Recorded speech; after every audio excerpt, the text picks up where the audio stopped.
विझवायला हवी. मनात आपल्या मुळीच देऊ नका थारा, मनातील सैतानाला घालू नका वारा. मैत्रिणींनो, ही ठिणगी म्हणजे मानवी प्रवृत्ती आहे. ती तुमच्यात आहे, आमच्यात आहे.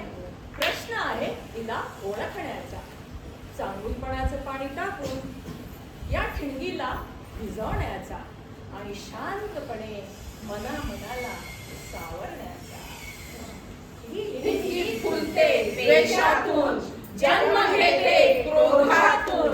समाज देशद्रोही दुष्ट प्रवृत्ती तिचा धरतात हात आणि धर्मजातीच्या नावाखाली घराघराचा, समाजाचा, देशाचा होतोय घात, होतोय घात. म्हणून आपण एकमेकांना घट्ट बांधूया. प्रेमाच्या धाग्याने, स्नेहाच्या ओलाव्याने. पक्क्या करा मनाच्या भिंती, घराच्या भिंती, देशाच्या भिंती. ठिणगीचा स्पर्श नको, भिंतीला तडा नको, तडा नको. नाहीतर काय होईल? ही ठिणगी कौरवांचं रूप घेईल, महाभारत घडेल, युद्ध होतील, अतिरेकी दारात उभे राहतील. ही ठिणगी रामायण मध्ये मंथरेचं रूप घेईल. या ठिणगीमुळे रामायण घडेल आणि कुणा न कुणाच्या नशिबी कुठला न कुठला वनवास येईल, वनवास येईल.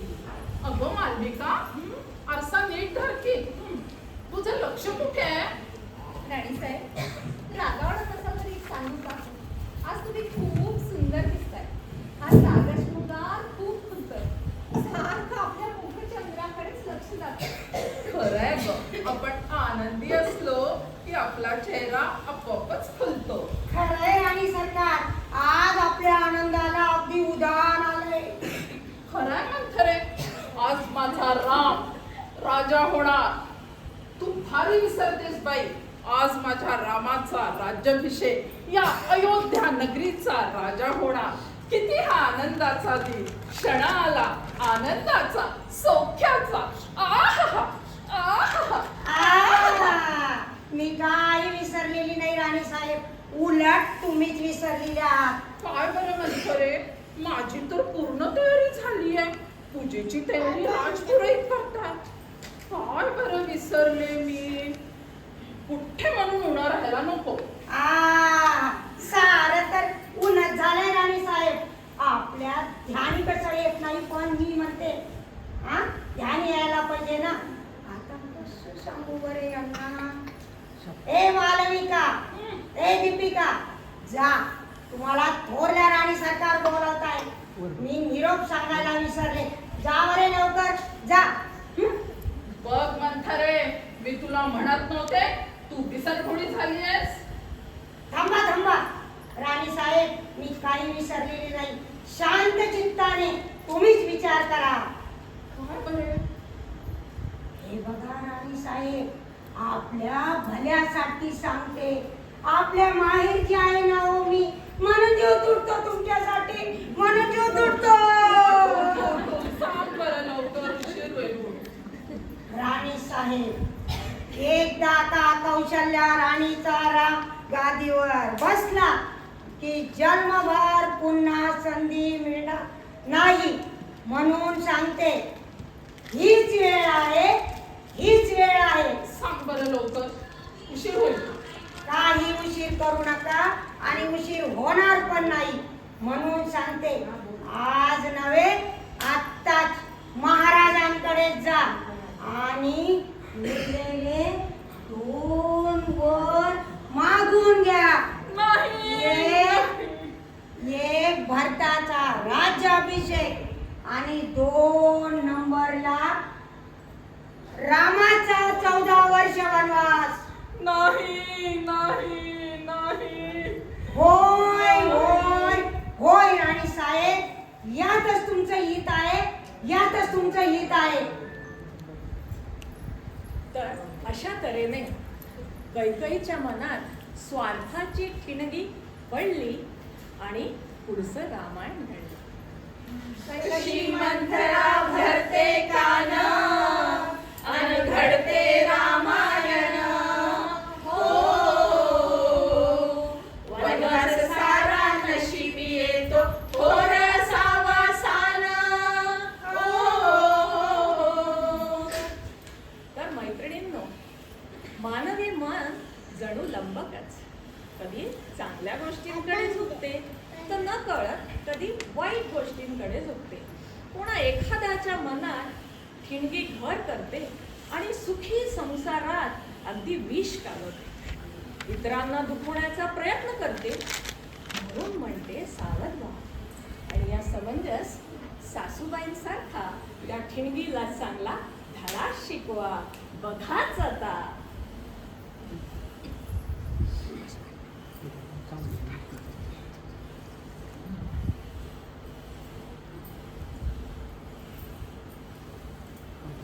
नवीन संसार, तरुण दोघं, आनंदे नाचे गाती. नको अडचण म्हणून सारे बाहेर फिरण्या जाती.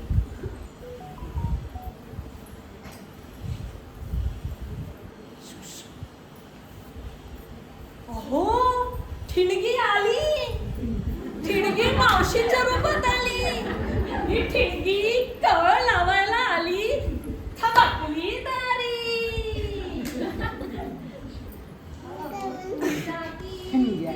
सुंदर स्वभाव किती भाव मला देता दळे.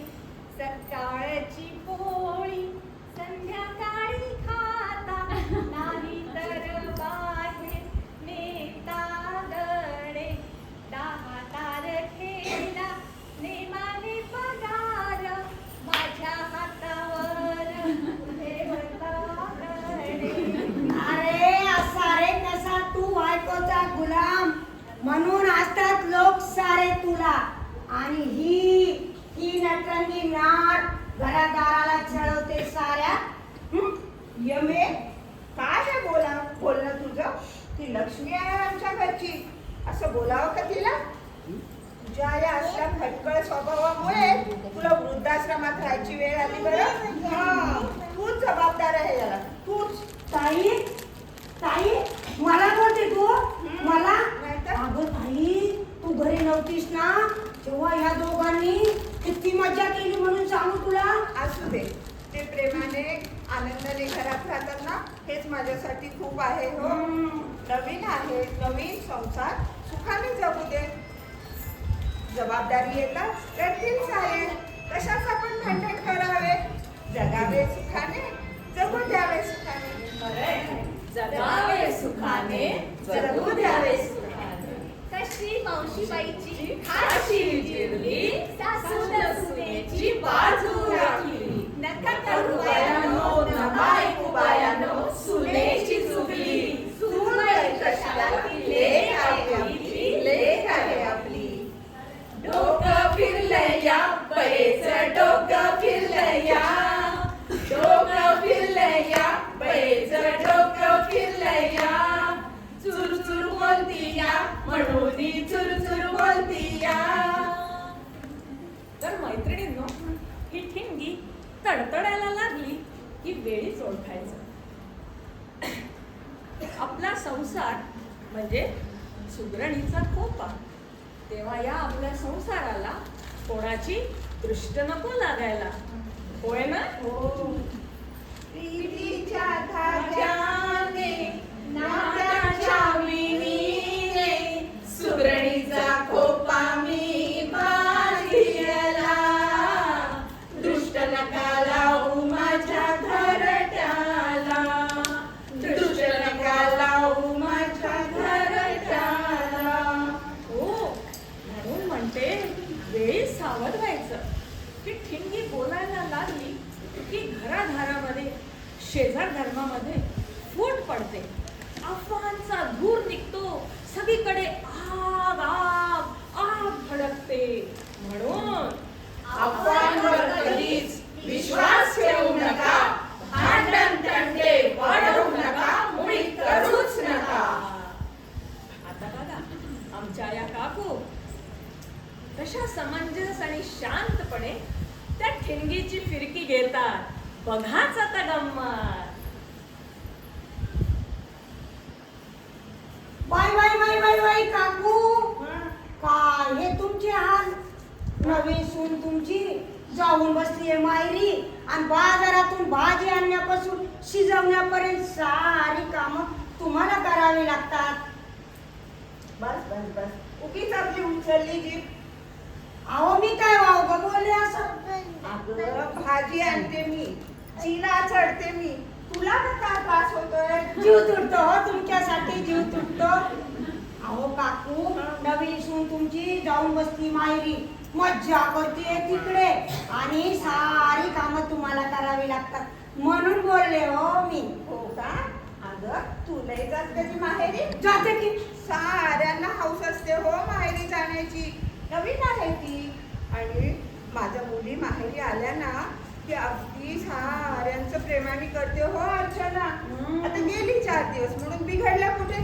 तू असं कर, हा मोबाईल घे आणि अर्चनाला फोन कर आणि सांग तुला माझी किती आणि कशी काळजी वाटते ते. अगं सांग गं. नको मग असं कर ना, या पिशव्या नेऊन ठेवतेस का वरती जरा? सॉरी सॉरी काकू, मला घरी येतो मी. सॉरी सॉरी, येते मी काकू. नाही नाही येते मी. Sorry sorry. पण काकू, मी असं बोललेलं अर्चना सांगू नका बरं का. चांगली मैत्रीण आहे ती माझी. हो का? येते मी. बाय बाय काकू. काय तरी बाई एक एक नमुने.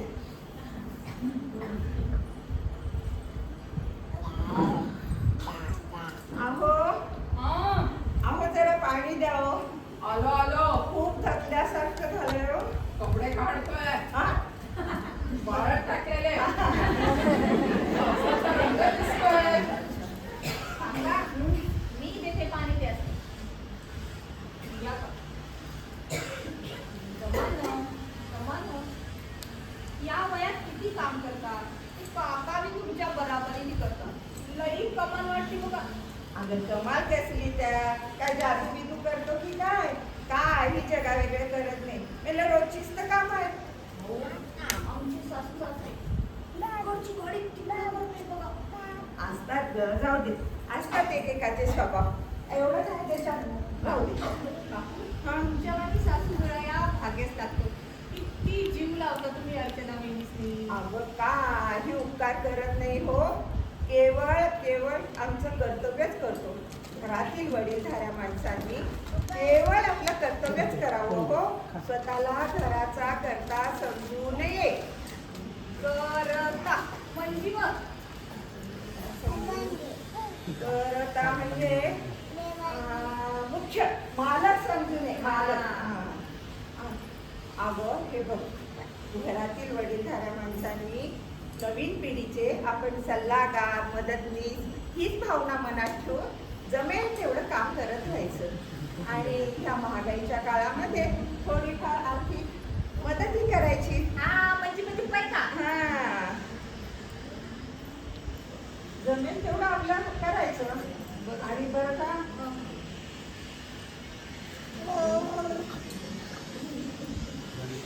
बापू, तुम्ही किती चांगले आहात. तुम्ही किती नम्रतेची भाषा बोलता बाबा. तर अहो, तुमच्या वाणी नाही जग. लगेच भांडायला होतं. आता कालचीच गोष्ट बघा ना. मोपाट कुत्र्यांनी कुठून तरी उचललं ना, कचऱ्याचं का घाणीचं पुरतं आणि आणून टाकलं देवळासमोर. झाली की करते तेव्हा आणि मारामारीवर उतरले. आता मला सांगा, त्या कुत्र्यांना काय कळती बाय? जात पात कळते का? हो गो, बरं तर बरं त्या पुजारी बुवांनी साऱ्यांना समजवलं आणि घरी पाठवून दिलं. नाहीतर या लोकांनी खोट्या नाट्या अफवा पसरवून चांगलीच अशांतता फैलवली असते हो. अय, शांततेनेच प्रश्न सुटतात. भांडणाऱ्यांनी भांडण उकरून काढू नये. आणि ठिणकीनं त्यात आग ओतू नये. प्रेमाने म्हणता सोडवावा. हो हो, पण त्या बुद्धीला कोण समजवेल ही प्रेमाची भाषा. आणि म्या म्हणते, असे दंगे उपोषण करून का प्रश्न सुटत्या? खरंच ग, परमेश्वराने त्यांना सद्बुद्धी द्यावी. असे निष्पाप बळी घेऊन का कुठे पेच सुटत असतात. देवा, साऱ्यांना सद्बुद्धी दे रे. ये ग तू पण ये, थोडी सद्बुद्धी देईल देव. राम तेरो नाम किशन तेरो नाम, राम तेरो नाम, किशन तेरो नाम, सबको सन्मति दे भगवान, राम तेरो नाम, ईश्वर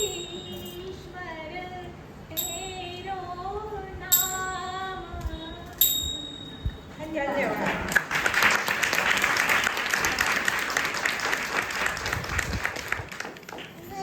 मी सौ स्वाती अत्रे. मी सौ विद्या तामणे. मी सौ आशा शहरवाले. सौ मंजुषा शेळगावकर. मी सौलता पाठक. देवता